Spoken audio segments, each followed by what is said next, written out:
ಕಾವೇರಿ ನೀರು ಹಂಚಿಕೆ ವಿಚಾರದಲ್ಲಿ ಕರ್ನಾಟಕಕ್ಕೆ ಮತ್ತೆ ಹಿನ್ನಡೆಯಾಗಿದ್ದು, ತಮಿಳುನಾಡಿಗೆ ನಿತ್ಯ 9,000 ಕ್ಯೂಸೆಕ್ ನೀರು ಬಿಡುಗಡೆ ಮಾಡುವಂತೆ ಸಿಡಬ್ಲ್ಯೂಎಂಎ ಸೂಚನೆಯನ್ನ ನೀಡಿದೆ. ನಿನ್ನೆ ಕಾವೇರಿ ನೀರು ನಿಯಂತ್ರಣ ಸಮಿತಿ ನೀಡಿದ ಶಿಫಾರಸನ್ನೇ ಸಿಡಬ್ಲ್ಯೂಎಂಎ ಎತ್ತಿ ಹಿಡಿದಿದೆ. ಮುಂದಿನ 15 ದಿನಗಳ ಕಾಲ ಒಟ್ಟು 11.7 ಟಿಎಂಸಿ ನೀರು ಹರಿಸುವಂತೆ ಕರ್ನಾಟಕಕ್ಕೆ ನಿರ್ದೇಶನವನ್ನ ನೀಡಲಾಗಿದೆ. ರಾಜ್ಯದ ನೀರಿನ ಪರಿಸ್ಥಿತಿ ಮತ್ತು ಸಂಕಷ್ಟದ ಕುರಿತು ವಾದವನ್ನ ಮಂಡಿಸಿದ್ರು. ಕರ್ನಾಟಕದ ವಾದಕ್ಕೆ ಮನ್ನಣೆ ಸಿಗದಿರುವುದು ಮತ್ತೆ ಅಸಮಾಧಾನಕ್ಕೆ ಕಾರಣವಾಗಿದೆ. ಸಮಸ್ಯೆ ಇದ್ರೆ ಪ್ರಾಧಿಕಾರದ ಮುಂದೆ ವಾದ ಮಂಡಿಸುವಂತೆ ಸುಪ್ರೀಂ ಕೋರ್ಟ್ ಸೂಚಿಸಿದ್ದ ಬೆನ್ನಲ್ಲೇ ಈ ಆದೇಶ ಹೊರಬಿದ್ದಿದೆ. ಇದೀಗ ಮತ್ತೆ ತಮಿಳುನಾಡಿಗೆ ನೀರು ಹರಿಸಬೇಕಾದ ಅನಿವಾರ್ಯತೆ ಎದುರಾಗಿದ್ದು, ಪ್ರಾಧಿಕಾರದ ಆದೇಶದ ವಿರುದ್ಧ ಕಾವೇರಿ ಕಿಚ್ಚು ಮತ್ತೆ ಭುಗಿಲೇಳುವ ಸಾಧ್ಯತೆ ಇದೆ. ಮಂಡ್ಯದಲ್ಲಿ ಕಾವೇರಿ ಕಿಚ್ಚು ಮತ್ತಷ್ಟು ಭುಗಿಲೆದ್ದಿದೆ. ತಮಿಳುನಾಡಿಗೆ ಮತ್ತೆ ನೀರು ಹರಿಸುವಂತೆ ಸಿಡಬ್ಲ್ಯೂಆರ್ಸಿ ಆದೇಶ ನೀಡಿರುವುದನ್ನು ಖಂಡಿಸಿ ಶ್ರೀರಂಗಪಟ್ಟಣದ ಸ್ನಾನಘಟ್ಟದ ಬಳಿ ಮಂಡ್ಯ ರಕ್ಷಣಾ ವೇದಿಕೆ ವಿನೂತನ ಪ್ರತಿಭಟನೆಯನ್ನ ನಡೆಸಿದೆ. ವೇದಿಕೆಯ ಅಧ್ಯಕ್ಷ ಶಂಕರ್ ಬಾಬು ನೇತೃತ್ವದಲ್ಲಿ ಕಾರ್ಯಕರ್ತರು ಕಾವೇರಿ ನದಿಗಿಳಿದು ಹೊಟ್ಟೆಯ ಮೇಲೆ ತಣ್ಣೀರು ಬಟ್ಟೆ ಇಟ್ಟು ಪ್ರತಿಭಟಿಸಿದ್ದಾರೆ. ಸಿಡಬ್ಲ್ಯೂಆರ್ಸಿ ರಾಜ್ಯ ಸರ್ಕಾರದ ವಿರುದ್ಧ ಧಿಕ್ಕಾರವನ್ನ ಕೂಗಿ ಆಕ್ರೋಶವನ್ನ ವ್ಯಕ್ತಪಡಿಸಿದ ಪ್ರತಿಭಟನಾಕಾರರು 2 ಪ್ರಾಧಿಕಾರಿಗಳ ಆದೇಶದಿಂದ ಮಂಡ್ಯ ಜಿಲ್ಲೆಯ ರೈತರ ಹೊಟ್ಟೆ ಮೇಲೆ ತಣ್ಣೀರು ಬಟ್ಟೆ ಹಾಕಿದಂತಾಗಿದೆ ಅಂತ ಕಿಡಿಕಾರಿದ್ದಾರೆ. ರೈತರ ಹಿತಾಸಕ್ತಿಯನ್ನ ಕಾಪಾಡಿ ಕಾವೇರಿ ನೀರನ್ನ ತಮಿಳುನಾಡಿಗೆ ಹರಿಸದಂತೆ ಸರ್ಕಾರ ಇಲ್ಲಿ ಕ್ರಮ ಕೈಗೊಳ್ಳಬೇಕು ಅಂತ ಪ್ರತಿಭಟನಾಕಾರರು ಆಗ್ರಹಿಸಿದ್ದಾರೆ. ಕೆಆರ್ಎಸ್ನಲ್ಲಿ ಕನ್ನಡ ಪರ ಹೋರಾಟಗಾರ ವಾಟಾಳ್ ನಾಗರಾಜ್ ಖಡಕ್ ಹೇಳಿಕೆ ನೀಡಿದ್ದಾರೆ. ಆಗಸ್ಟ್ 27ರಂದು ರಾಜ್ಯದ ಸಂಸದರ ಬಹಿರಂಗ ಹರಾಜು ನಡೆಸುವುದಾಗಿ ಘೋಷಣೆ ಮಾಡಿದ್ದಾರೆ. ಬೆಂಗಳೂರಿನ ಮೆಜೆಸ್ಟಿಕ್ ಕೆಂಪೇಗೌಡ ಬಸ್ ನಿಲ್ದಾಣದಲ್ಲಿ ಸಾರ್ವಜನಿಕ ಹರಾಜು ನಡೆಸಿ ಗರಿಷ್ಠ 3,000 ರೂಪಾಯಿಗೆ ಯಾರು ಬೇಕಾದರೂ ಖರೀದಿಸಬಹುದು ಅಂತ ವ್ಯಂಗ್ಯವಾಡಿದ್ದಾರೆ. ಸೆಪ್ಟೆಂಬರ್ 1ರಂದು ತಮಿಳುನಾಡು ಗಡಿ ಬಂದ್ ಮಾಡುವ ಎಚ್ಚರಿಕೆಯನ್ನ ನೀಡಿದ್ದು, ಅಕ್ಕಿ ಬೆಲೆ ಸೇರಿದಂತೆ ಗಡಿ ಮಾರ್ಗಗಳಲ್ಲಿ ವಾಹನ ಸಂಚಾರ ತಡೆಯುವುದಾಗಿ ಹೇಳಿದ್ದಾರೆ. ರಾಜ್ಯದ ಹಿತಕ್ಕಾಗಿ ಚಿತ್ರರಂಗದವರು ಸ್ವಯಂ ಪ್ರೇರಿತರಾಗಿ ಹೋರಾಟಕ್ಕೆ ಬರಬೇಕು ಅಂತ ಕರೆ ನೀಡಿದ್ದಾರೆ. ಯಾವುದೇ ಕಾರಣಕ್ಕೂ ತಮಿಳುನಾಡಿಗೆ ನೀರು ಬಿಡಬಾರದು ಅಂತ ರಾಜ್ಯ ಸರ್ಕಾರಕ್ಕೆ ಎಚ್ಚರಿಕೆಯನ್ನ ನೀಡಿರುವ ಅವರು ನೀರು ಬಿಟ್ಟರೆ ಮತ್ತೊಂದು ಬಂದ್ಗೆ ಮುಂದಾಗುವುದಾಗಿ ಹೇಳಿದ್ದಾರೆ.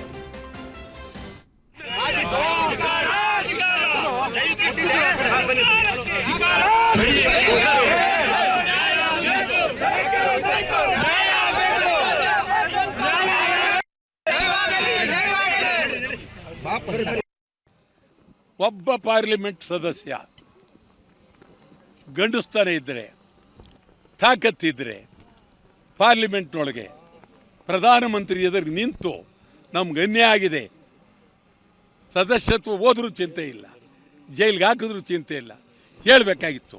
ನಾನೇ ಪಾರ್ಲಿಮೆಂಟ್ಗೆ ಹೋಗಿದ್ರೆ ಹುಚ್ಚೇಳಿಸ್ಬಿಡ್ತಿದ್ದೆ. ಕರ್ನಾಟಕದ ಬಗ್ಗೆ ಆಗಿರೋ ಅನ್ಯಾಯದ ಬಗ್ಗೆ ಹುಚ್ಚೇಳಿಸ್ತಾ ಇದ್ದೆ. ಯಾರು ಕೇಳೋರೇ ಇಲ್ವೇ? ಮನೆ ಯಜಮಾನೇ ಹಾಳಾಗೋಗಿರುವಾಗ ಯಾರು ಮುಂದೆ ಹೇಳ್ಕೊಳ್ಬೇಕು? ಬೆಂಗಳೂರಿಗೆ ಅರ್ಧ KRS ನೀರು ಬೆಂಗಳೂರಿಗೆ ಹೊರಟೋಗುತ್ತೆ. ಇನ್ನು ಮಿಕ್ಕ ನೀರಿನಲ್ಲಿ ನಮ್ಮ ರೈತರ ಗತಿ ಏನು? ಎಲ್ಲಿ ರೈತರಿಗೆ ನೀರು ಬಿಡೋದು? ಎಲ್ಲಿ ಮಂಡ್ಯ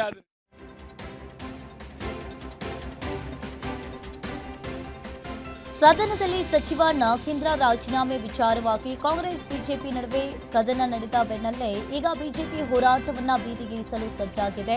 ನಾಗೇಂದ್ರ ರಾಜೀನಾಮೆಗೆ ಒತ್ತಾಯಿಸಿ ಸೆಪ್ಟೆಂಬರ್ 1ರಿಂದ 10ರವರೆಗೆ ರಾಯಚೂರಿನಿಂದ ಬಳ್ಳಾರಿಯವರೆಗೆ 170 ಕಿಲೋಮೀಟರ್ ಪಾದಯಾತ್ರೆಯನ್ನ ನಡೆಸಲು ಬಿಜೆಪಿ ತೀರ್ಮಾನಿಸಿದೆ. ಬಿಜೆಪಿ ರಾಜ್ಯಾಧ್ಯಕ್ಷ ವಿಜಯೇಂದ್ರ ನೇತೃತ್ವದಲ್ಲಿ ನಡೆಯಲಿರುವ ಪಾದಯಾತ್ರೆಗೆ ಕೇಂದ್ರ ಸಚಿವ ಪ್ರಹ್ಲಾದ್ ಜೋಶಿ ಚಾಲನೆಯನ್ನ ನೀಡಲಿದ್ದಾರೆ. ಕೇಂದ್ರ ಸಚಿವ ಕುಮಾರಸ್ವಾಮಿ ಜೊತೆಗೂ ಚರ್ಚೆಯನ್ನ ನಡೆಸಲಾಗಿದೆ ಅಂತ ಬಿಜೆಪಿ ನಾಯಕರು ತಿಳಿಸಿದ್ದಾರೆ. ಅಭಿವೃದ್ಧಿ ವಿರೋಧಿ ಕಾಂಗ್ರೆಸ್ ಸರ್ಕಾರದ ವಿರುದ್ಧ ಜನಜಾಗೃತಿ ಮೂಡಿಸುವ ಉದ್ದೇಶದಿಂದ ಪಾದಯಾತ್ರೆ ನಡೆಸಲಾಗ್ತಾ ಇದ್ದು, ಸಮಾರೋಪದಲ್ಲಿ ಜೆಡಿಎಸ್ ನಾಯಕರು ಭಾಗಿಯಾಗುವ ಸಾಧ್ಯತೆ ಇದೆ. ಬಿಜೆಪಿ ಜೆಡಿಎಸ್ ಜಂಟಿ ಫೈಟ್ಗೆ ಪಾದಯಾತ್ರೆ ವೇದಿಕೆಯಾಗಲಿದೆ.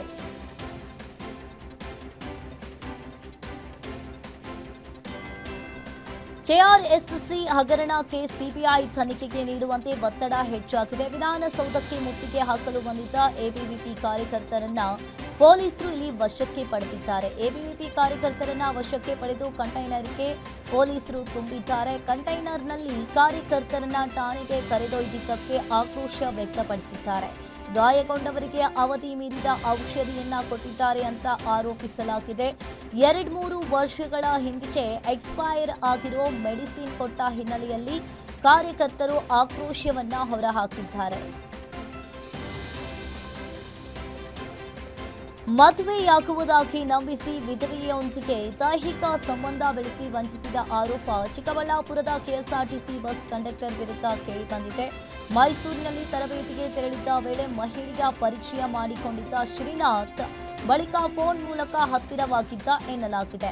ಗಂಡನನ್ನ ಕಳೆದುಕೊಂಡು ಒಂಟಿಯಾಗಿದ್ದ ಮಹಿಳೆಗೆ ತಾನೇ ಮದುವೆಯಾಗುವುದಾಗಿ ಭರವಸೆಯನ್ನ ನೀಡಿದ್ದ ಆರೋಪಿಯು ವಿವಿಧ ಸ್ಥಳಗಳಿಗೆ ಕರೆದೊಯ್ದು ದೈಹಿಕವಾಗಿ ಬಳಸಿಕೊಂಡಿದ್ದಾನೆ ಎಂಬ ಆರೋಪ ಇಲ್ಲಿ ಕೇಳಿಬಂದಿದೆ. ಸದ್ಯ ಮಹಿಳೆ 2.5 ತಿಂಗಳ ಗರ್ಭಿಣಿಯಾಗಿದ್ದು ಮದುವೆಗೆ ಒತ್ತಾಯಿಸಿದಾಗ ಆರೋಪಿ ತನಗೆ ಈಗಾಗಲೇ ಮದುವೆಯಾಗಿ 2 ಮಕ್ಕಳಿದ್ದಾರೆ ಅಂತ ಹೇಳಿ ಹಿಂದೆ ಸರಿದಿದ್ದಾನೆ. ಕೊಲೆ ಬೆದರಿಕೆಯ ಆರೋಪದ ಹಿನ್ನೆಲೆಯಲ್ಲಿ ಸಂತ್ರಸ್ತೆ ಚಿಕ್ಕಬಳ್ಳಾಪುರ ಮಹಿಳಾ ಪೊಲೀಸ್ ಠಾಣೆಗೆ ದೂರು ನೀಡಿದ್ದು ಶ್ರೀನಾಥ್ ವಿರುದ್ಧ ಎಫ್ಐಆರ್ ದಾಖಲಾಗಿದೆ.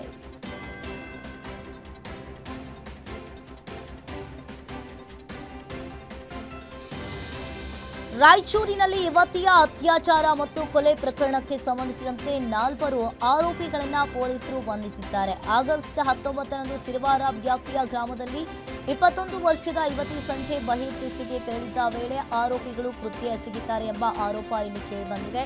ಪ್ರಮುಖ ಆರೋಪಿ ಗುಂಡ್ಯಾ ಅಲಿಯಾಸ್ ಮುಖ ಸೇರಿದಂತೆ ಮಹಂತೇಶ್, ವೀರೇಶ್ ಮತ್ತು ಅಭಿಷೇಕ್ ಬಂಧಿತ ಆರೋಪಿಗಳಾಗಿದ್ದಾರೆ. ಯುವತಿಯನ್ನ ಅತ್ಯಾಚಾರ ಮಾಡಿ ಕೊಲೆ ಮಾಡಿರುವುದು ತನಿಖೆಯಲ್ಲಿ ಬಯಲಾಗಿದೆ. ಪ್ರಮುಖ ಆರೋಪಿ ಹಿಂದೆ ಕೂಡ ಮಹಿಳೆಯರ ಮೇಲೆ ವಿಕೃತ ವರ್ತನೆಯನ್ನ ತೋರಿದ್ದಾನೆಯೇ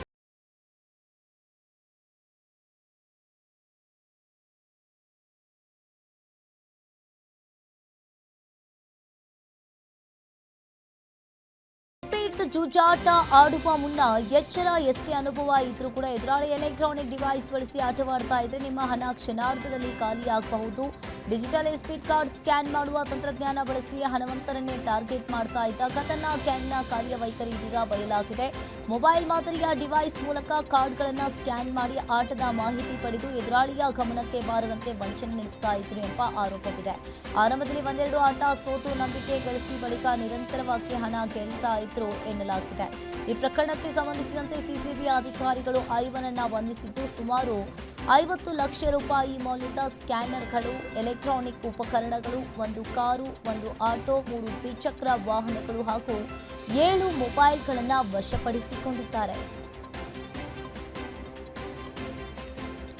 ಬೆಂಗಳೂರಿನಲ್ಲಿ ಚಿನ್ನಾಭರಣ ಕಳ್ಳತನ ಮಾಡಿದ ಆರೋಪದ ಮೇಲೆ ನೇಪಾಳ ಮೂಲದ 4ರನ್ನ ಪೊಲೀಸರು ಬಂಧಿಸಿದ್ದಾರೆ. ಯಲಹಂಕದ ಕಟ್ಟಿಗೇನಹಳ್ಳಿ ಚಂದ್ರಮೌಳಿ ಎಂಬುವವರ ಮನೆಯಲ್ಲಿ ಸುಮಾರು 1 ಕೆಜಿ ಚಿನ್ನಾಭರಣ ಕಳ್ಳತನವಾಗಿತ್ತು. ಮನೆಯಲ್ಲಿ ಸೆಕ್ಯೂರಿಟಿ ಗಾರ್ಡ್ ಆಗಿದ್ದ ಸಂಜಯ್ ಮತ್ತು ಆತನ ಪತ್ನಿ ಸೇರಿದಂತೆ ಒಟ್ಟು 7 ಮಂದಿ ಕಳ್ಳತನಕ್ಕೆ 6 ತಿಂಗಳಿನಿಂದ ಸಂಚು ರೂಪಿಸಿದ್ರು ಎನ್ನಲಾಗಿದೆ. ವರಮಹಾಲಕ್ಷ್ಮಿ ಹಬ್ಬದಂದು ಮನೆಯಲ್ಲಿದ್ದ ಚಿನ್ನಾಭರಣ ಗಮನಿಸಿದ್ದ ಸಂಜಯ್ ಪತ್ನಿ ಕುಟುಂಬಸ್ಥರು ಸಂಬಂಧಿಯ ತಿಥಿ ಕಾರ್ಯಕ್ಕೆ ತೆರಳಿದ್ದ ಸಂದರ್ಭ ಮಾಹಿತಿಯನ್ನ ನೀಡಿದ್ಲು ಅಂತ ಹೇಳಲಾಗಿದೆ. ರಾತ್ರಿ ಚಿನ್ನಾಭರಣ ಕದ್ದ ಸಂಜಯ್ ಸಂಬಂಧಿಕರ ಬಳಿ ಚಿನ್ನ ನೀಡಿ ಬೆಳಗ್ಗೆ ವಿಮಾನದಲ್ಲಿ ಪರಾರಿಯಾಗಿದ್ದಾನೆ ಎನ್ನಲಾಗಿದೆ. ತನಿಖೆಯನ್ನ ನಡೆಸಿದ ಯಲಹಂಕ ಪೊಲೀಸರು ಫೇಸ್ಬುಕ್ ಮೂಲಕ ಆರೋಪಿಗಳ ಸುಳಿವು ಪತ್ತೆ ಹಚ್ಚಿ ನೇಪಾಳ ಗಡಿಗೆ ತಲುಪಿದ್ದ 4ರನ್ನ ವಶಕ್ಕೆ ಪಡೆದುಕೊಂಡಿದ್ದಾರೆ. ಬಂಧಿತರಿಂದ 55 ಲಕ್ಷ ರೂಪಾಯಿ ಮೌಲ್ಯದ ಚಿನ್ನಾಭರಣ ವಶಪಡಿಸಿಕೊಳ್ಳಲಾಗಿದೆ. ಚಿಕ್ಕಮಗಳೂರಿನಲ್ಲಿ ಟಿಪ್ಪು ಸುಲ್ತಾನ್ ಕಟೌಟ್ನ ವಿಡಿಯೋಗೆ ಪಾಕಿಸ್ತಾನ ಪರ ಹಾಡು ಬಳಸಿ ಸಾಮಾಜಿಕ ಜಾಲತಾಣದಲ್ಲಿ ಪೋಸ್ಟ್ ಮಾಡಿದ್ದ ಪ್ರಕರಣಕ್ಕೆ ಸಂಬಂಧಿಸಿದಂತೆ ಪ್ರಮುಖ ಆರೋಪಿಯನ್ನ ಬಂಧಿಸಲಾಗಿದೆ. ಚಿಕ್ಕಮಗಳೂರು ನಗರದ ನಿವಾಸಿ 23 ವರ್ಷದ ಆಫ್ರೀದ್ ಬಂಧಿತ ಆರೋಪಿಯಾಗಿದ್ದು ಕಾರು ಶೋರೂಮ್ನಲ್ಲಿ ಕೆಲಸ ಮಾಡ್ತಾ ಇದ್ದ ಎನ್ನಲಾಗಿದೆ. ಪವರ್ ಟಿಪ್ಪು ಬಾಯ್ಸ್ ಹೆಸರಿನ ಇನ್ಸ್ಟಾಗ್ರಾಂ ಖಾತೆಯಲ್ಲಿ ವಿಡಿಯೋ ಅಪ್ಲೋಡ್ ಮಾಡಿದ್ದ ಪ್ರಕರಣವನ್ನ ದಾಖಲಿಸಿಕೊಂಡಿರುವ ನಗರ ಠಾಣೆ ಪೊಲೀಸರು ತನಿಖೆಯನ್ನ ಚುರುಕುಗೊಳಿಸಿದ್ದು ಖುದ್ದು ಚಿಕ್ಕಮಗಳೂರು ಎಸ್ಪಿ ಜಿತೇಂದ್ರ ಕುಮಾರ್ ದೈಮಾ ಆರೋಪಿಯನ್ನ ವಿಚಾರಣೆ ನಡೆಸ್ತಾ ಇದ್ದಾರೆ. ವಿಡಿಯೋ ಹಿಂದಿನ ಉದ್ದೇಶವೇನು, ಇದರಲ್ಲಿ ಇನ್ನಷ್ಟು ಮಂದಿ ಬಾಕಿಯಾಗಿದ್ದಾರೆ ಎಂಬ ಬಗ್ಗೆ ಪೊಲೀಸರು ತೀವ್ರ ತನಿಖೆಯನ್ನ ಮುಂದುವರೆಸಿದ್ದಾರೆ.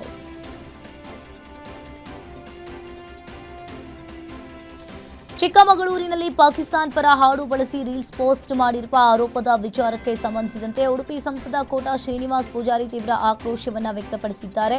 ಜಿಲ್ಲಾ ಕೇಂದ್ರದಲ್ಲೇ ವೈರಿ ರಾಷ್ಟ್ರದ ಹಾಡು ಬಳಸಿ ವಿಡಿಯೋ ಮಾಡ್ತಾ ಇರುವುದು ಅತ್ಯಂತ ಗಂಭೀರ ಬೆಳವಣಿಗೆ ಅಂತ ಅವರು ಹೇಳಿದ್ದಾರೆ. ರಾಜ್ಯದಲ್ಲಿ ಕಾನೂನು ಸುವ್ಯವಸ್ಥೆ ಹದಗೆಡ್ತಾ ಇದ್ರೂ ಸರ್ಕಾರ ಅಗತ್ಯ ಕ್ರಮವನ್ನ ಕೈಗೊಳ್ಳುವ ಬದಲು ಬೇರೆ ವಿಚಾರಗಳತ್ತ ಗಮನವನ್ನ ಹರಿಸ್ತಾ ಇದೆ ಅಂತ ಆರೋಪಿಸಿದ್ದಾರೆ. ಇಂತಹ ಕಾನೂನು ಬಾಹಿರ ಕೃತ್ಯಗಳು ಮರುಕಳಿಸದಂತೆ ತಪ್ಪಿತಸ್ಥರ ವಿರುದ್ಧ ಕಠಿಣ ಕ್ರಮ ಕೈಗೊಳ್ಳಬೇಕು ಅಂತ ಕೋಟಾ ಶ್ರೀನಿವಾಸ ಪೂಜೇರಿ ಆಗ್ರಹಿಸಿದ್ದಾರೆ.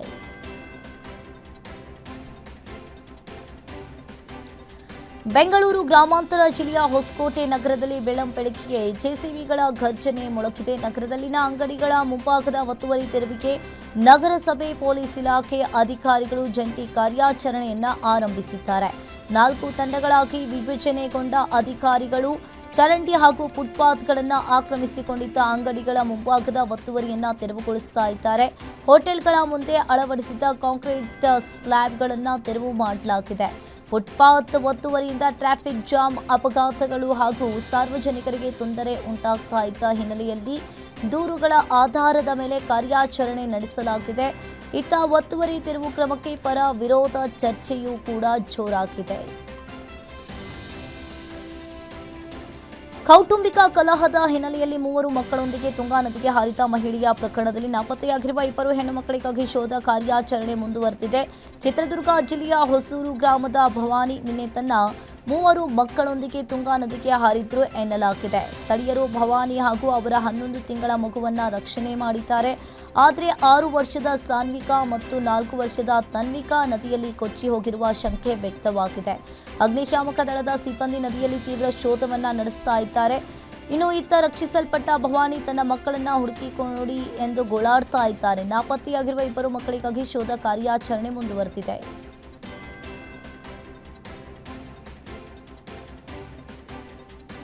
ಉತ್ತರ ಕನ್ನಡ ಜಿಲ್ಲೆಯ ಕೆಲೋಲಿ ಗ್ರಾಮದಲ್ಲಿ ವಿದ್ಯುತ್ ಸಂಪರ್ಕ ಮರುಸ್ಥಾಪಿಸಲು ಹೆಸ್ಕಾಂ ಸಿಬ್ಬಂದಿ ಹರಸಾಹಸ ಕಾರ್ಯಾಚರಣೆಯನ್ನ ನಡೆಸಿದ್ದಾರೆ. ರಸ್ತೆ ಸಂಪರ್ಕವಿಲ್ಲದ ಹಿನ್ನೆಲೆಯಲ್ಲಿ ನದಿಯ ಮೂಲಕವೇ ವಿದ್ಯುತ್ ಟ್ರಾನ್ಸ್ಫಾರ್ಮರ್ ಸಾಗಿಸಿದ್ದಾರೆ. ಹಗ್ಗದ ಸಹಾಯದಿಂದ ನದಿಯಲ್ಲಿ ಟ್ರಾನ್ಸ್ಫಾರ್ಮರ್ ಎಳೆದುಕೊಂಡು ಹೋಗಿ ಗ್ರಾಮಕ್ಕೆ ತಲುಪಿಸಿದ್ದಾರೆ. ಸೂಪಾ ಜಲಾಶಯದ ಹಿನ್ನೀರಿನಿಂದ ಮಳೆಗಾಲದಲ್ಲಿ ಗ್ರಾಮದ ಸಂಪರ್ಕ ಕಡಿತವಾಗ್ತಾ ಇತ್ತು. 20ಕ್ಕೂ ಹೆಚ್ಚು ಮನೆಗಳ ನಿವಾಸಿಗಳು ಪರದಾಡುವಂತಾಗಿದೆ. ಕಳೆದ 15 ದಿನಗಳಿಂದ ಕತ್ತಲಲ್ಲಿದ್ದ ಕೆಲೋಲಿ ಗ್ರಾಮಕ್ಕೆ ಕೊನೆಗೂ ವಿದ್ಯುತ್ ಬೆಳಕು ಸಿಕ್ಕಿದೆ. ಗ್ರಾಮಸ್ಥರ ಸಹಕಾರದೊಂದಿಗೆ ಟ್ರಾನ್ಸ್ಫಾರ್ಮರ್ ಅಳವಡಿಸಿ ವಿದ್ಯುತ್ ಸಂಪರ್ಕ ಮರುಸ್ಥಾಪಿಸಲಾಗಿದೆ.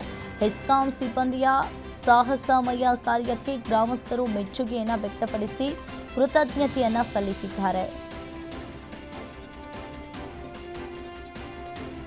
ಕೋಲಾರ ಜಿಲ್ಲೆಯಲ್ಲಿ ಮಹಿಳೆಯ ಕತ್ತಿನಿಂದ ಸರ ಕಿತ್ತು ಪರಾರಿಯಾಗಿದ್ದ 2 ಆರೋಪಿಗಳನ್ನು ಪೊಲೀಸರು ಬಂಧಿಸಿದ್ದಾರೆ. ನರಸಾಪುರದ ಬೆಳ್ಳೂರು ಬಳಿ ಅಂಗಡಿಯೊಂದರಲ್ಲಿ ಇದ್ದ ಮಹಿಳೆಯ ಕತ್ತಿನಿಂದ ಸರ ಕಿತ್ತು ಬೈಕ್ನಲ್ಲಿ ಪರಾರಿಯಾಗಿದ್ದಾರೆ ಎನ್ನಲಾಗಿದೆ. ಈ ಪ್ರಕರಣಕ್ಕೆ ಸಂಬಂಧಿಸಿದಂತೆ ಆಂಧ್ರ ಪ್ರದೇಶದ ಈಸಾ ಗೋಪಾಲಕೃಷ್ಣ, ಬೆಂಗಳೂರಿನ ಯಶವಂತ್ ಎಂಬ 2 ಆರೋಪಿಗಳನ್ನು ಮೇಮ್ಗಲ್ ಪೊಲೀಸರು ಇಲ್ಲಿ ಬಂಧಿಸಿದ್ದಾರೆ. ಬಂಧಿತರಿಂದ ಕೃತ್ಯಕ್ಕೆ ಬಳಸಿದ ಬೈಕ್ ಹಾಗೂ ಗೋಲ್ಡ್ ಲೇಪಿತ ಚೈನ್ ಅನ್ನು ವಶಪಡಿಸಿಕೊಳ್ಳಲಾಗಿದೆ. ಇದಕ್ಕೆ ಸಂಬಂಧಪಟ್ಟಂತೆ ವೇಮ್ಗಲ್ ಪೊಲೀಸ್ ಠಾಣೆಯಲ್ಲಿ ಪ್ರಕರಣ ದಾಖಲಾಗಿದ್ದು ಆರೋಪಿಗಳ ವಿರುದ್ಧ ಮುಂದಿನ ಕಾನೂನು ಕ್ರಮ ಕೈಗೊಳ್ಳಲಾಗಿದೆ. ಯಾದಗಿರಿ ತಾಲೂಕಿನ ಮಲ್ವಾರ್ ಗ್ರಾಮದ ಭೀಮಾ ನದಿಯಲ್ಲಿ ನೀರು ಪಾಲಾಗಿದ್ದ ಯುವಕನ ಶವ ಪತ್ತೆಯಾಗಿದೆ. ನಿನ್ನೆ ಸ್ನೇಹಿತರ ಜೊತೆ ನದಿಗೆ ಸ್ನಾನಕ್ಕೆ ತೆರಳಿದ ರಂಗಯ್ಯ ನೀರಿನಲ್ಲಿ ಮುಳುಗಿ ನಾಪತ್ತೆಯಾಗಿದ್ರು. ಇನ್ನು ಬಳಿಕ ನಡೆದ ಶೋಧ ಕಾರ್ಯಾಚರಣೆಯಲ್ಲಿ ಇಂದು ಬೆಳಗ್ಗೆ ರಂಗಯ್ಯನ ಮೃತದೇಹ ಪತ್ತೆಯಾಗಿದೆ. ಯುವಕನ ಸಾವಿನ ಸುದ್ದಿ ತಿಳಿತಾ ಇದ್ದಂತೆ ಕುಟುಂಬಸ್ಥರ ಆಕ್ರಂದನ ಮುಗಿಲು ಮುಟ್ಟಿದೆ. ಘಟನಾ ಸ್ಥಳದಲ್ಲಿ ದುಃಖದ ವಾತಾವರಣ ನಿರ್ಮಾಣವಾಗಿದ್ದು ಯಾದಗಿರಿ ಗ್ರಾಮೀಣ ಪೊಲೀಸ್ ಠಾಣಾ ವ್ಯಾಪ್ತಿಯಲ್ಲಿ ಈ ಪ್ರಕರಣ ದಾಖಲಾಗಿದೆ.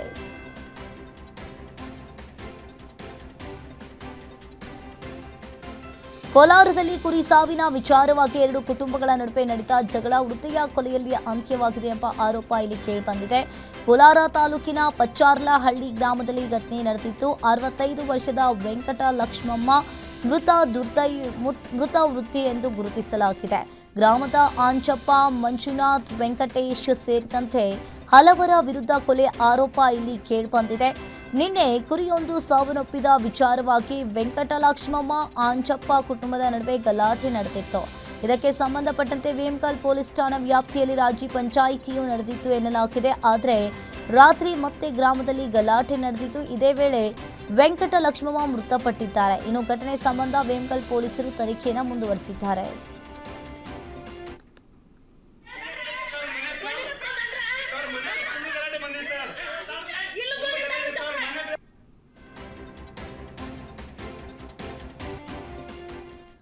ಬಿಡದಿ ಟೌನ್ಶಿಪ್ ಯೋಜನೆ ವಿರೋಧಿ ರೈತರ ಹೋರಾಟ ಮತ್ತೊಂದು ಹಂತಕ್ಕೆ ತಲುಪಿದೆ. ಕಳೆದ 525 ದಿನಗಳಿಂದ ಬೈರಮಂಗಲದಲ್ಲಿ ಪ್ರತಿಭಟನೆ ನಡೆಸ್ತಾ ಇದ್ದ ರೈತರು ಇದೀಗ ಹೋರಾಟವನ್ನ ಬೆಂಗಳೂರಿಗೆ ಶಿಫ್ಟ್ ಮಾಡಲು ನಿರ್ಧಾರವನ್ನ ಮಾಡಿದ್ದಾರೆ. ಇಂದಿನಿಂದ ಬೆಂಗಳೂರಿನ ಫ್ರೀಡಂ ಪಾರ್ಕ್ನಲ್ಲಿ ಧರಣಿಯನ್ನ ನಡೆಸಲು ತೀರ್ಮಾನಿಸಿದ್ದು, ಹಿಂದೆ ವಿಧಾನಸೌಧಕ್ಕೆ ಮುತ್ತಿಗೆಯನ್ನ ಹಾಕಲು ಸಜ್ಜಾಗಿದ್ದಾರೆ. ಯೋಜನೆ ತಾರ್ಕಿಕ ಅಂತ್ಯ ಕಾಣುವವರೆಗೂ ಫ್ರೀಡಂ ಪಾರ್ಕ್ನಲ್ಲೇ ಪ್ರತಿಭಟನೆ ಮುಂದುವರಿಸುವುದಾಗಿ ರೈತರು ತಿಳಿಸಿದ್ದಾರೆ. ಬೆಂಗಳೂರು ದಕ್ಷಿಣ ಜಿಲ್ಲೆ ರಾಮನಗರ ತಾಲೂಕಿನ ಬೈರಮಂಗಲ ಸೇರಿದಂತೆ ಸುತ್ತಮುತ್ತಲು ಗ್ರಾಮಗಳ ರೈತರು ಇಂದು ಬೆಂಗಳೂರಿನತ್ತ ತೆರಳಿದ್ದು, ಸರ್ಕಾರದ ವಿರುದ್ಧ ಹೋರಾಟ ಮತ್ತಷ್ಟು ತೀವ್ರಗೊಳ್ಳುವ ಸಾಧ್ಯತೆ ಇದೆ ಅಂತ ಹೇಳಲಾಗ್ತಾ ಇದೆ. ಚಿಕ್ಕಬಳ್ಳಾಪುರ ಜಿಲ್ಲೆ ಗುಡಿಬಂಡೆ ಪಟ್ಟಣದಲ್ಲಿ ಬಸ್ ಡಿಪೋಗೆ ಆಗ್ರಹಿಸಿ ಕರೆ ನೀಡಿದ್ದ ಬಂದ್ ವೇಳೆ ಪೊಲೀಸರ ವರ್ತನೆ ವಿರುದ್ಧ ಪ್ರತಿಭಟನಾಕಾರರು ಆಕ್ರೋಶವನ್ನ ವ್ಯಕ್ತಪಡಿಸಿದ್ದಾರೆ. ಗುಡಿಬಂಡೆ ಕೆಎಸ್ಆರ್ಟಿಸಿ ಬಸ್ ನಿಲ್ದಾಣದಲ್ಲಿ ಅಸಮರ್ಪಕ ಸಾರಿಗೆ ವ್ಯವಸ್ಥೆ ಬಸ್ ಡಿಪೋ ಸ್ಥಾಪನೆಗೆ ಆಗ್ರಹಿಸಿ ಬಂದ್ ನಡೆಸಲಾಗಿತ್ತು. ಇದೇ ವೇಳೆ ಕೆಎಸ್ಆರ್ಟಿಸಿ ಅಧಿಕಾರಿಗಳೊಂದಿಗೆ ಪ್ರತಿಭಟನಾಕಾರರು ಮಾತನಾಡ್ತಾ ಇದ್ದಾಗ ಗುಡಿಬಂಡೆ ಪೊಲೀಸ್ ಠಾಣೆಯ ಪಿಎಸ್ಐ ಮುತ್ತುರಾಜ್ ಮಧ್ಯೆ ಪ್ರವೇಶಿಸಿದ್ದಾರೆ ಎನ್ನಲಾಗಿದೆ. ಬಳಿಕ ಪ್ರತಿಭಟನಾಕಾರರಿಗೆ ಏಕವಚನದಲ್ಲಿ ಮಾತನಾಡಿ ಏರು ಧ್ವನಿಯಲ್ಲಿ ಧಮಕಿ ಹಾಕಿದ್ದಾರೆ ಎಂಬ ಆರೋಪ ಇಲ್ಲಿ ಕೇಳಿಬಂದಿದೆ. ಪಿಎಸ್ಐ ವರ್ತನೆಯಿಂದ ಪ್ರತಿಭಟನಾಕಾರರು ಅಸಮಾಧಾನಗೊಂಡಿದ್ದು, ಪ್ರತಿಭಟನೆಯನ್ನ ಹತ್ತಿಕ್ಕಲು ಪೊಲೀಸರನ್ನ ಬಳಸಲಾಗಿದೆ ಅಂತ ಆರೋಪ ಮಾಡಿದ್ದಾರೆ. ಮುತ್ತುರಾಜ್ ವಿರುದ್ಧ ಕ್ರಮಕ್ಕೆ ಆಗ್ರಹಿಸಿ ಆಕ್ರೋಶವನ್ನ ವ್ಯಕ್ತಪಡಿಸಿದ್ದಾರೆ. ಧಾರವಾಡದ ಜನ್ನತ್ ನಗರದಲ್ಲಿ ಸಿಲಿಂಡರ್ ಗ್ಯಾಸ್ ಸೋರಿಕೆಯಿಂದ ವ್ಯಕ್ತಿಯೊಬ್ಬರು ಗಂಭೀರವಾಗಿ ಗಾಯಗೊಂಡ ಘಟನೆ ನಡೆದಿದೆ. ರಾಜೇಸಾಬ್ ನಿರಲ್ಕಟ್ಟಿ ಎಂಬ 35 ವರ್ಷದ ವ್ಯಕ್ತಿ ಮನೆಯಲ್ಲಿ ಮಲಗಿದ್ದ ವೇಳೆ ಸಿಲಿಂಡರ್ನಿಂದ ಗ್ಯಾಸ್ ಸೋರಿಕೆಯಾಗಿ ಕೊಠಡಿ ತುಂಬಿಕೊಂಡಿತ್ತು ಎನ್ನಲಾಗಿದೆ. ಇದೇ ವೇಳೆ ಏಕಾಏಕಿ ಸ್ಪಾರ್ಕ್ ಉಂಟಾಗಿ ಬೆಂಕಿ ಹೊತ್ತಿಕೊಂಡು ಸ್ಫೋಟ ಸಂಭವಿಸಿದೆ. ಘಟನೆಯಲ್ಲಿ ರಾಜೇಸಾಬ್ ಗಂಭೀರವಾಗಿ ಗಾಯಗೊಂಡಿದ್ದು, ಮೊದಲು ಧಾರವಾಡ ಜಿಲ್ಲಾ ಆಸ್ಪತ್ರೆಗೆ ದಾಖಲಿಸಿ ಚಿಕಿತ್ಸೆಯನ್ನ ನೀಡಲಾಗಿದೆ. ಹೆಚ್ಚಿನ ಚಿಕಿತ್ಸೆಗಾಗಿ ಬಳಿಕ ಹುಬ್ಬಳ್ಳಿಯ ಕಿಮ್ಸ್ ಆಸ್ಪತ್ರೆಗೆ ರವಾನೆ ಮಾಡಲಾಗಿದೆ. ಘಟನೆ ವಿದ್ಯಾಗಿರಿ ಪೊಲೀಸ್ ಠಾಣಾ ವ್ಯಾಪ್ತಿಯಲ್ಲಿ ನಡೆದಿದೆ. ಕಲಬುರಗಿಯಲ್ಲಿ ಕೆಕೆಆರ್ಟಿಸಿ ಸಂಸ್ಥೆಯ ನಿರ್ಲಕ್ಷ್ಯದ ಮತ್ತೊಂದು ಅವಾಂತರ ಬೆಳಕಿಗೆ ಬಂದಿದೆ. ಕೆಕೆಆರ್ಟಿಸಿ ಅಧ್ಯಕ್ಷ ಅರುಣ್ ಕುಮಾರ್ ಪಾಟೀಲ್ ಅವರ ತವರಿನಲ್ಲೇ ಡಕೋಟಾ ಬಸ್ಗಳು ಸಂಚರಿಸ್ತಾ ಇವೆ ಎಂಬ ಆರೋಪ ಇಲ್ಲಿ ಕೇಳಿಬಂದಿದೆ. ಮೊಬೈಲ್ ಟಾರ್ಚ್ ಹಿಡಿದು ಬಸ್ ಚಾಲನೆ, ವಿದ್ಯಾರ್ಥಿಗಳಿಂದ ಟಿಕೆಟ್ ವಿತರಣೆ ಬಳಿಕ ಇದೀಗ ಮುಂಭಾಗದ ಗ್ಯಾಸ್ ಇಲ್ಲದ ಬಸ್ನಲ್ಲಿ ಪ್ರಯಾಣಿಕರನ್ನ ಕರೆದೊಯ್ತಾ ಇರುವ ಘಟನೆ ನಡೆದಿದೆ. ಅಫಜಲ್ಪುರ ತಾಲೂಕಿನ ದೇವಲ್ಗಾಣ್ಗುಪುರ ಬಸ್ ನಿಲ್ದಾಣದಲ್ಲಿ ಈ ದೃಶ್ಯ ಕಂಡು ಬಂದಿದೆ. KA32F2300 ಸಂಖ್ಯೆಯ ಬಸ್ನ ಮುಂಭಾಗದ ಗ್ಯಾಸ್ ಒಡೆದಿದ್ರು. ಅದೇ ಸ್ಥಿತಿಯಲ್ಲಿ ಪ್ರಯಾಣಿಕರನ್ನ ಸಾಗಿಸಲಾಗಿದೆ. ಬಸ್ಗೆ ಗ್ಯಾಸ್ ಅಳವಡಿಸಲು ಹಣವಿಲ್ಲದೆ ಇಲ್ಲಿ ಪ್ರಯಾಣಿಕರು ಪ್ರಶ್ನೆ ಮಾಡಿದ್ದು, ಪ್ರಯಾಣಿಕರ ಜೀವದ ಜೊತೆ ಕೆಕೆಆರ್ಟಿಸಿ ಚೆಲ್ಲಾಟವಾಡ್ತಾ ಇದೆ ಅಂತ ಹೇಳಿ ಆಕ್ರೋಶವನ್ನ ವ್ಯಕ್ತಪಡಿಸಿದ್ದಾರೆ.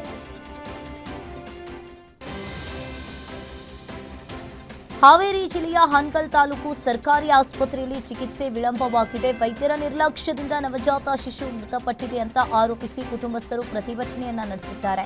ಚಿಕ್ಕೇರಿ ಹೊಸಹಳ್ಳಿ ಗ್ರಾಮದ ಭವಾನಿ ಮಂಜುನಾಥ್ ಜುಲೈ 31ರಂದು ಹೆರಿಗೆಗಾಗಿ ತಾಲೂಕು ಆಸ್ಪತ್ರೆಗೆ ದಾಖಲಾಗಿದ್ರು. ಹೆರಿಗೆ ನೋವು ಹೆಚ್ಚಾದರೂ ಸೂಕ್ತ ಚಿಕಿತ್ಸೆ ದೊರೆಯಲಿಲ್ಲ ಎಂಬುದು ಕುಟುಂಬಸ್ಥರು ಆರೋಪ ಮಾಡಿದ್ದಾರೆ. ಬಳಿಕ ಹಾವೇರಿಗೆ ಕರೆದೊಯ್ಯುವ ಮಾರ್ಗ ಮಧ್ಯೆ ಹೆರಿಗೆಯಾಗಿದ್ದು ಶಿಶುವಿಗೆ ಚಿಕಿತ್ಸೆ ನೀಡಲಾಗಿತ್ತು. ಸುಮಾರು 25 ದಿನಗಳ ಚಿಕಿತ್ಸೆ ಬಳಿಕವೂ ಕೂಡ ಮಗು ಉಳಿಲಿಲ್ಲ ಎಂದು ಕುಟುಂಬಸ್ಥರು ಕಣ್ಣೀರನ್ನ ಹಾಕಿದ್ದಾರೆ.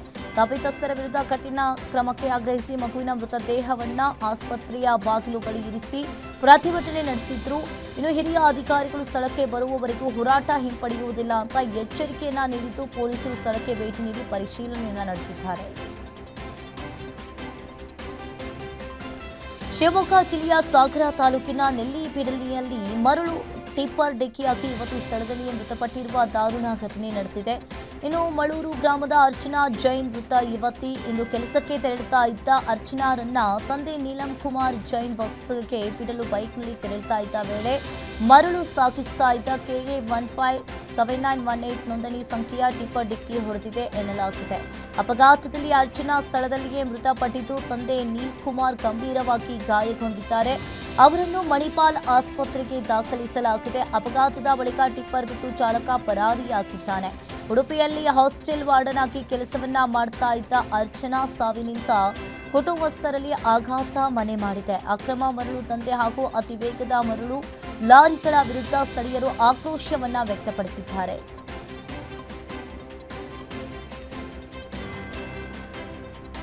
ಬೀದರ್ನಲ್ಲಿ ಮಳೆಗಾಲದಲ್ಲೂ ಕುಡಿಯುವ ನೀರಿನ ಸಮಸ್ಯೆ ತಪ್ಪಿಲ್ಲ. ಬೀದರ್ ತಾಲೂಕಿನ ಮರ್ಖಲ್ ಗ್ರಾಮದ ಮಡ್ಡಿ ಗಲ್ಲಿಯಲ್ಲಿ ಕಳೆದ 4-5 ದಿನಗಳಿಂದ ಕುಡಿಯುವ ನೀರು ಪೂರೈಕೆಯಾಗದೆ ಜನರು ಪರದಾಡ್ತಾ ಇದ್ದಾರೆ. ಸುಮಾರು 200ಕ್ಕೂ ಹೆಚ್ಚು ಮನೆಗಳಿಗೆ ಒಂದೇ ನಲ್ಲಿ ಆಸರೆಯಾಗಿದ್ದು ನೀರು ತುಂಬಲು ಮಹಿಳೆಯರು ಗಂಟೆಗಟ್ಟಲೆ ಕಾಯುವ ಪರಿಸ್ಥಿತಿ ನಿರ್ಮಾಣವಾಗಿದೆ. ಗಟಾರದ ಮೇಲೆ ಪೈಪ್ಲೈನ್ ಹಾದು ಹೋಗಿದ್ದು ಇರುವ ಒಂದೇ ಕುಲಾಯಿ ಹಾಳಾಗಿದೆ ಎನ್ನಲಾಗಿದೆ. ಪ್ರತಿನಿತ್ಯ ನೀರಿಗಾಗಿ ಸಾಲುಗಟ್ಟಿ ನಿಲ್ಲುವ ಜನರ ನಡುವೆ ಜಗಳವೂ ನಡೀತಾ ಇದೆ. ಪ್ರತಿ ವಿಧಾನಸಭಾ ಕ್ಷೇತ್ರಕ್ಕೆ ಕುಡಿಯುವ ನೀರಿಗಾಗಿ ಸರ್ಕಾರ 1 ಕೋಟಿ ರೂಪಾಯಿ ಅನುದಾನವನ್ನ ನೀಡಿದ್ರೂ ಸಮಸ್ಯೆ ಇನ್ನೂ ಬಗೆಹರಿದಿಲ್ಲ ಅಂತ ಗ್ರಾಮಸ್ಥರು ಅಸಮಾಧಾನವನ್ನ ವ್ಯಕ್ತಪಡಿಸಿದ್ದಾರೆ.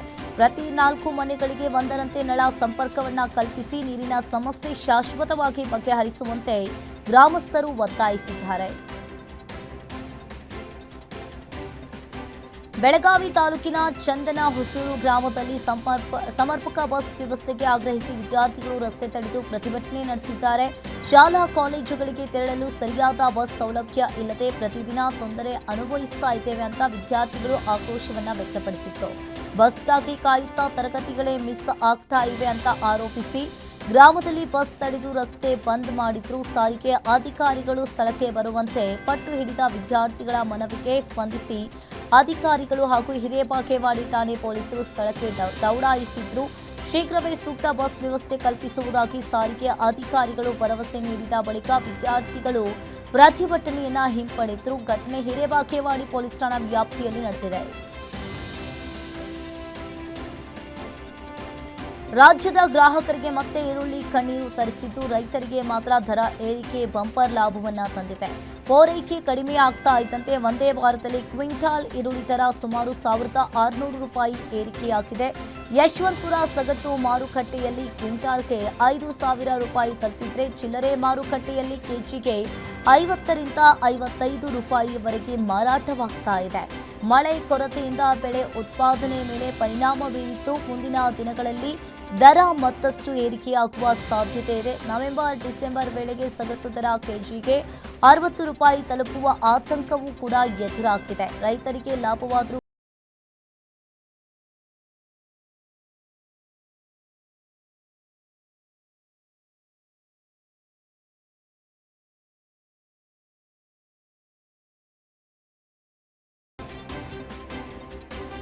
ಕೊಡಗು ಜಿಲ್ಲೆಯಲ್ಲಿ ಮಳೆರಾಯನ ಅಬ್ಬರ ಜೋರಾಗಿದ್ದು ತಲಕಾವೇರಿ ಭಾಗಮಂಡಲ ಭಾಗದಲ್ಲಿ ನಿರಂತರ ಮಳೆ ಸುರಿತಾ ಇದೆ. ನಿನ್ನೆ ರಾತ್ರಿಯಿಂದ ಜಿಲ್ಲೆಯ ಹಲವೆಡೆ ಗುಡುಗು ಸಿಡಿಲು ಸಹಿತ ಭಾರೀ ಮಳೆಯಾಗ್ತಾ ಇದೆ. ಇದರ ಪರಿಣಾಮವಾಗಿ ಭಾಗಮಂಡಲದ ತ್ರಿವೇಣಿ ಸಂಗಮ ಭರ್ತಿಯಾಗಿದ್ದು ಕಾವೇರಿ ನದಿಯ ನೀರನ್ನ ಮಟ್ಟವೂ ಕೂಡ ಏರಿಕೆಯಾಗ್ತಾ ಇದೆ. ಮೋಡ ಬಿತ್ತನೆ ಚರ್ಚೆಯ ನಡುವೆಯೇ ಕೊಡಗಿನಲ್ಲಿ ಸುರಿತಾ ಇರುವ ಧಾರಾಕಾರ ಮಳೆಯಾಗ್ತಾ ಇದೆ.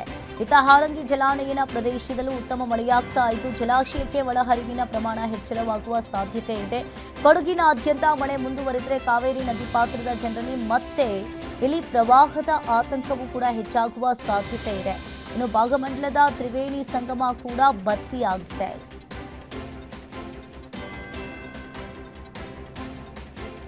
ಬಾಗಲಕೋಟೆ ಜಿಲ್ಲೆಯ ಬಾದಾಮಿ ತಾಲೂಕಿನ ಖಾನಾಪುರ ಎಸ್ಕೆ ಗ್ರಾಮದ ರೈತರು ವಿಭಿನ್ನ ರೀತಿಯಲ್ಲಿ ಉತ್ತರ ಭಾರತ ಪ್ರವಾಸವನ್ನ ಕೈಗೊಂಡಿದ್ದಾರೆ. ಗ್ರಾಮದ 15 ಜನ ರೈತರ ತಂಡ ಟ್ರ್ಯಾಕ್ಟರ್ ಮೂಲಕ ಅಯೋಧ್ಯೆ ಪ್ರವಾಸಕ್ಕೆ ಹೊರಟಿದ್ದಾರೆ. ಶ್ರೀರಾಮನ ದರ್ಶನದ ಜೊತೆಗೆ ಪ್ರಯಾಗ್ರಾಜ್, ಕಾಶಿ, ಕೇದಾರ್ನಾಥ್ ಸೇರಿ ಹಲವು ಧಾರ್ಮಿಕ ಕ್ಷೇತ್ರಗಳಿಗೆ ಭೇಟಿ ನೀಡಲು ರೈತರು ಸಜ್ಜಾಗಿದ್ದಾರೆ. ಟ್ರ್ಯಾಕ್ಟರ್ನಲ್ಲೇ ದೀರ್ಘ ಪ್ರಯಾಣ ಕೈಗೊಂಡ ರೈತರನ್ನ ಗ್ರಾಮಸ್ಥರು ಆತ್ಮೀಯವಾಗಿ ಬೀಳ್ಕೊಟ್ರು. ಕೃಷಿ ಚಟುವಟಿಕೆಗಳ ನಡುವೆ ವಿಶಿಷ್ಟ ಪ್ರವಾಸಕ್ಕೆ ಹೊರಟಿರುವ ರೈತರ ತಂಡ ಉತ್ತರ ಭಾರತದ ಪ್ರಮುಖ ಧಾರ್ಮಿಕ ಕ್ಷೇತ್ರಗಳ ದರ್ಶನವನ್ನ ಪಡೆದು ವಾಪಸ್ ಆಗಲಿದೆ. ಗ್ರಾಮದ 15 ರೈತರ ಈ ವಿಭಿನ್ನ ಪ್ರಯಾಣ ಇದೀಗ ಗಮನವನ್ನ ಸೆಳೆದಿದೆ. ವಿಶ್ವದಾದ್ಯಂತ ಟಾಕ್ಸಿಕ್ ಫೀವರ್ ಜೋರಾಗಿದ್ದು ರಾಕಿಂಗ್ ಸ್ಟಾರ್ ಯಶ್ ಅಭಿನಯದ ಬಹುನಿರೀಕ್ಷಿತ ಸಿನಿಮಾ ನಾಳೆ ತೆರೆ ಕಾಣಲಿದೆ. ಸಿನಿಮಾ ಬಿಡುಗಡೆಗೆ ಕ್ಷಣಗಣನೆ ಆರಂಭವಾಗ್ತಾ ಇದ್ದಂತೆ ಥಿಯೇಟರ್ಗಳ ಮುಂದೆ ಯಶ್ ಕಟೌಟ್ಗಳು ರಾರಾಜಿಸ್ತಾ ಇವೆ. ಇದೇ ವೇಳೆ ಟಾಕ್ಸಿಕ್ ಯಶಸ್ಸಿಗಾಗಿ ರಾಕಿ ಬಾಯ್ ಧರ್ಮಸ್ಥಳ ಮಂಜುನಾಥನ ದರ್ಶನವನ್ನ ಪಡೆದಿದ್ದಾರೆ. ಇನ್ನು ಪತ್ನಿ ರಾಧಿಕಾ ಪಂಡಿತ್ ಜೊತೆ ಧರ್ಮಸ್ಥಳಕ್ಕೆ ಭೇಟಿ ನೀಡಿ ಮಂಜುನಾಥ ಸ್ವಾಮಿ ದರ್ಶನ ಹಾಗೂ ವಿಶೇಷವಾಗಿ ಪೂಜೆ ಸಲ್ಲಿಸಲಿದ್ದಾರೆ. ಈ ಹಿಂದೆ ಕೆಜಿಎಫ್ ಸಿನಿಮಾ ಬಿಡುಗಡೆಯ ಸಂದರ್ಭದಲ್ಲೂ ಕೂಡ ಯಶ್ ಧರ್ಮಸ್ಥಳಕ್ಕೆ ಭೇಟಿಯನ್ನ ನೀಡಿದ್ರು.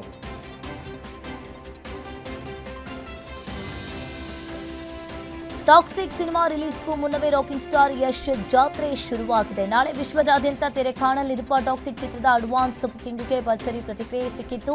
ಈಗಾಗಲೇ 9 ಲಕ್ಷಕ್ಕೂ ಹೆಚ್ಚು ಟಿಕೆಟ್ಗಳು ಮಾರಾಟವಾಗಿವೆ ಎನ್ನಲಾಗ್ತಾ ಇದೆ. ಬಿಡುಗಡೆಯ ಮುನ್ನವೇ ಸಿನಿಮಾ 35 ಕೋಟಿ ರೂಪಾಯಿಗೂ ಹೆಚ್ಚು ಗಳಿಕೆ ಕಂಡಿರುವ ಸುದ್ದಿ ಯಶ್ ಅಭಿಮಾನಿಗಳ ಸಂಭ್ರಮವನ್ನ ಮತ್ತಷ್ಟು ಹೆಚ್ಚಿಸಿದೆ. ಈ ಹಿಂದೆ KGF 2 ಅಡ್ವಾನ್ಸ್ ಬುಕಿಂಗ್ನಲ್ಲಿ 60 ಕೋಟಿ ರೂಪಾಯಿಗೂ ಹೆಚ್ಚು ಕಲೆಕ್ಷನ್ ಮಾಡಿತ್ತು. ಇದೀಗ ಬಿಡುಗಡೆಯ ಪೂರ್ವದಲ್ಲೇ 100 ಕೋಟಿ ರೂಪಾಯಿ ಗುರಿಯೊಂದಿಗೆ ಟಾಕ್ಸಿಕ್ ದಾಖಲೆಯನ್ನ ಬರೆಯಲು ಸಜ್ಜಾಗಿದೆ. ಆಸೆ ಏನ್ ಗೊತ್ತಾ ರಾಯ? ಇಡೀ ಸಿಟಿನ ನೀನ್ ಆಳ್ಬೇಕು. ಚಂದ ಆ ಅಂದನೇ ಆಯ್ದ ಮಾಡ್ಕೊಂಡ್ಬಿಟ್ರೆ ಹೆಂಗೆ ಕಂದ ಎಷ್ಟು ತಗತ್ತೀಯ?